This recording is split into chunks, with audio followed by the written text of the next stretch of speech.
If you do not learn your history, you are doomed to repeat your history. But whitewashing it doesn't get it. Just demolishing it doesn't get it.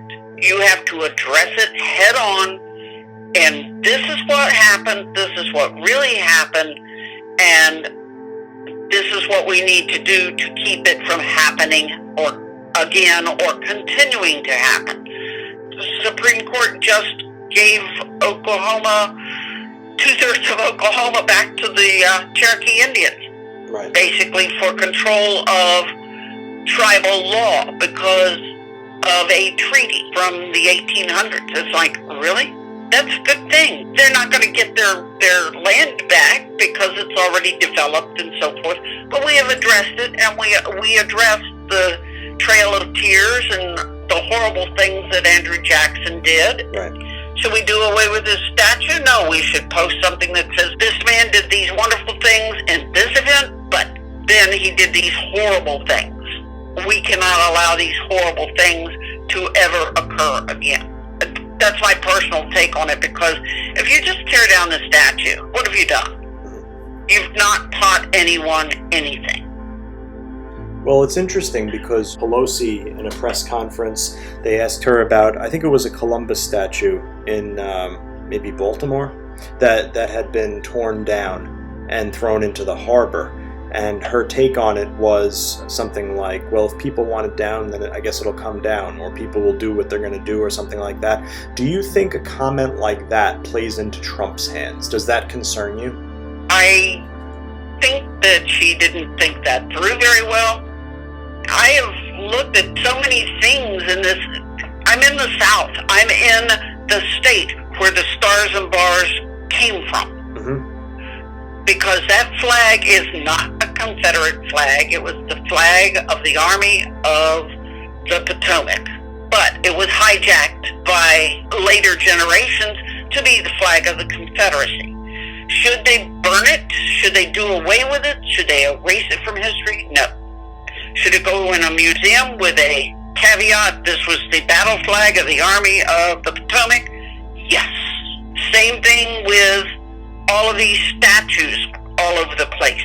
I watched in horror when they tore down the statue in downtown Portsmouth. They spray painted it, they beat it to death with sledgehammers and pulled it down, and when they pulled one of them down, it fell on a man, and he is in serious condition still and may even be paralyzed. This was a statue that belonged to the Sons of the Confederacy. They already had plans to move it. It was in the works, but they weren't moving fast enough. Do away with it, then you have no context to teach and say, this was wrong, this was a traitorous act, this was this was that. I even learned that Commodore Maury resigned his commission from the U.S. Navy and went into the Confederate Navy and then taught at Washington and Lee University, well, at the time it was college, and no, it wasn't Washington and Lee. VMI, Virginia Military Institute, after the Confederate War, or the Civil War, and so now they want to change his name on a school because, oh my God, he was a traitor. But he was also the person who was called the father of oceanography in America. Yeah. Do you just, do away with him altogether from history because he went with what his home people were going with? Or do you say, well, this is what he did, but this is also what he did, and this was a good thing, this was not so good? We could be doing things now without even realizing it, that 100 years from now, people will look back and say, oh my goodness, I can't believe that was normal back then. I couldn't even give an example of what it might be, because I guess you never know in the time, because you're used to the norm. But, some have pointed out that Black Lives Matter movement and its associated movements do not seem to have a clear understanding of history in some of these statue topplings and erasures and so forth. For example, the monuments to George Washington, Thomas Jefferson, even Jesus Christ has come into question. So I guess the question is, do you believe that quote-unquote whiteness is, in general, is being attacked to a degree, since a lot of this does have to do with, for example, a lot of the white individuals commemorated in these statues, they were slave owners, like you just said. Jesus Christ is widely portrayed as a white male. So do you think that whiteness has to do with it?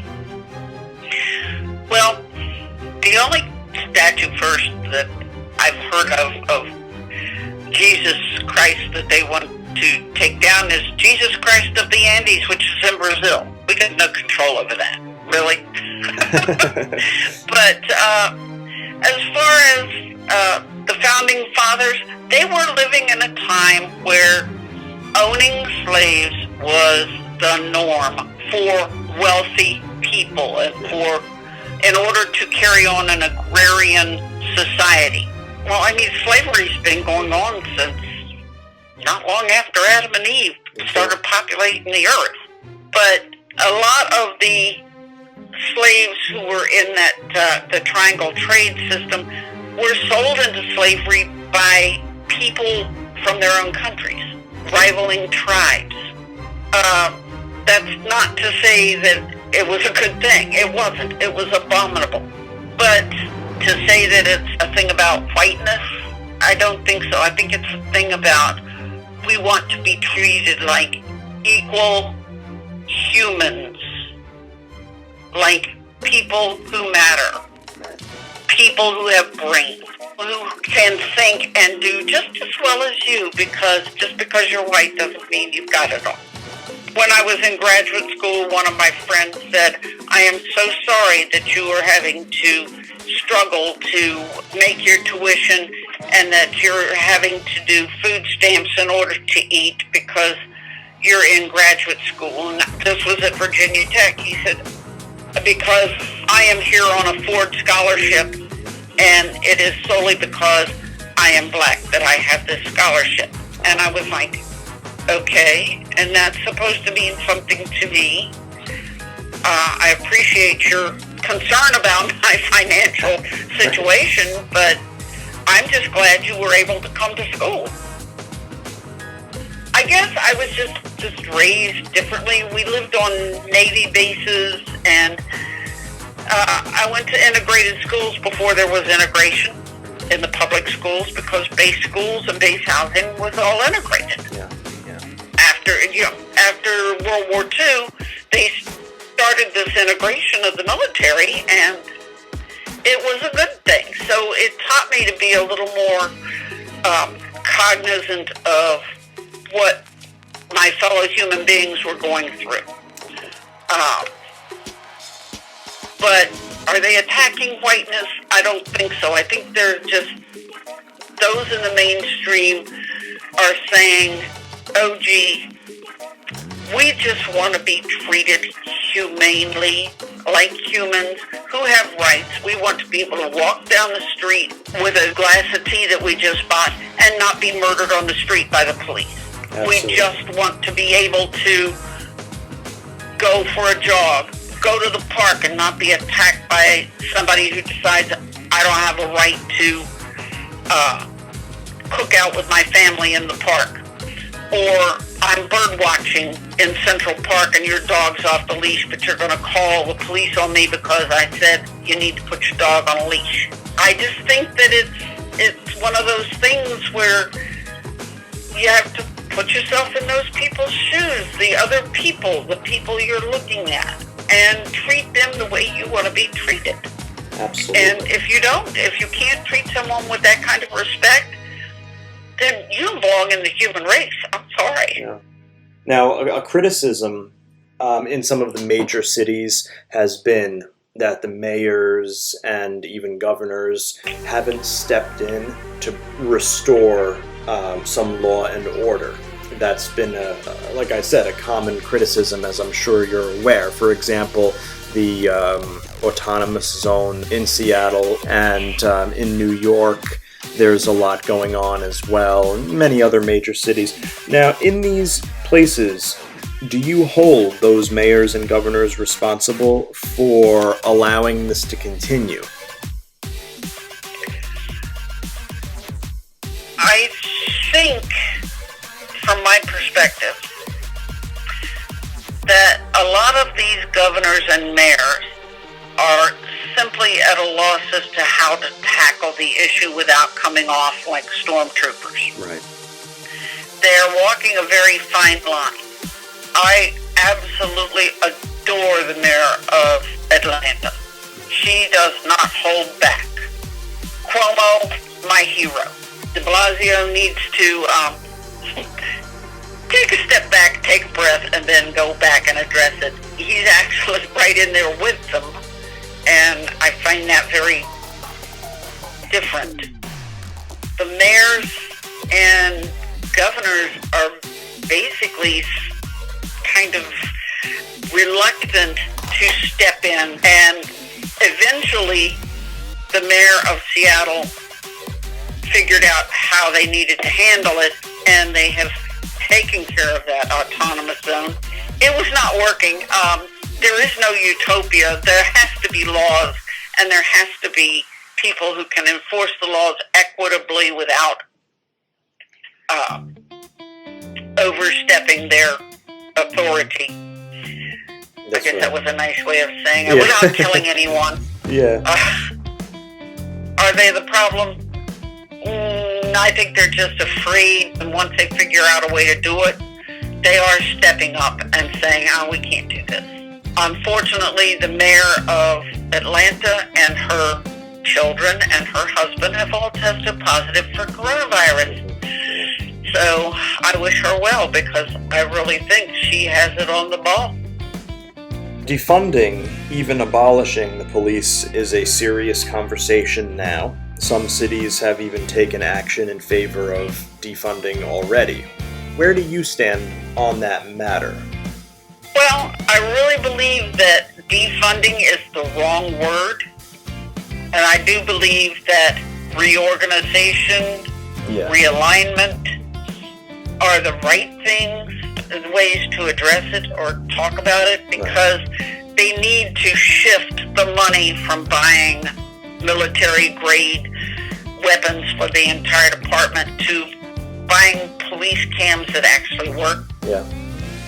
And keeping them on when they have a confrontation. I also believe that they should have put more money into community policing.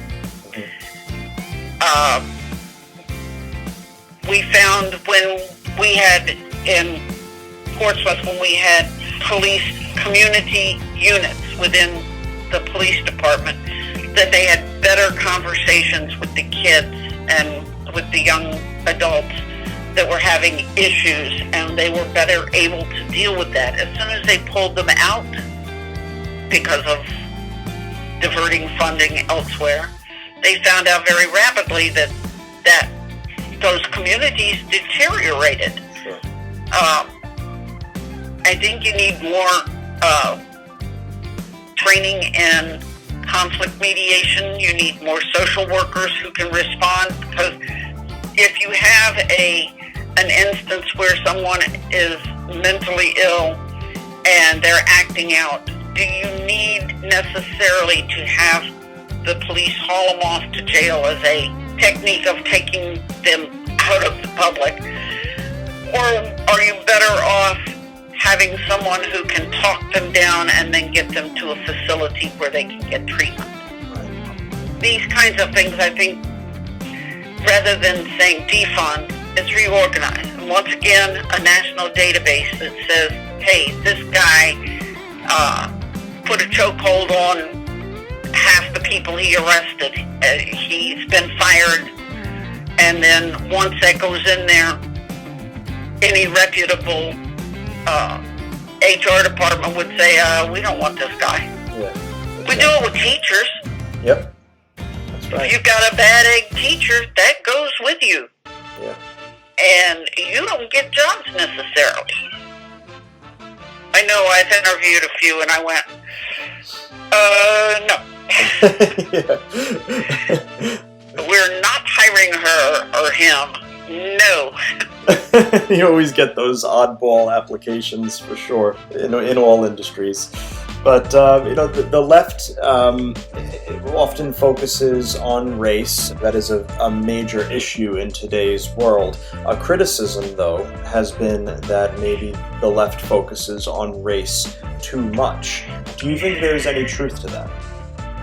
With respect to focusing on race relations and that sort of thing, I think you will find that the left, so to speak, is the group of people who say, oh, Black Lives Matter, persons of color matter, LGBTQ matter.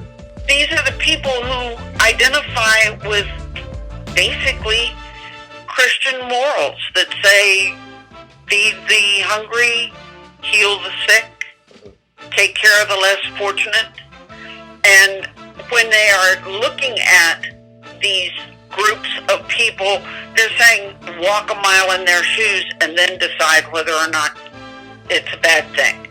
or do we need to do more? So I don't think that they're doing more harm than good. I think that they have issues when it's, I'm sorry, the WASP. I haven't walked a mile in their shoes.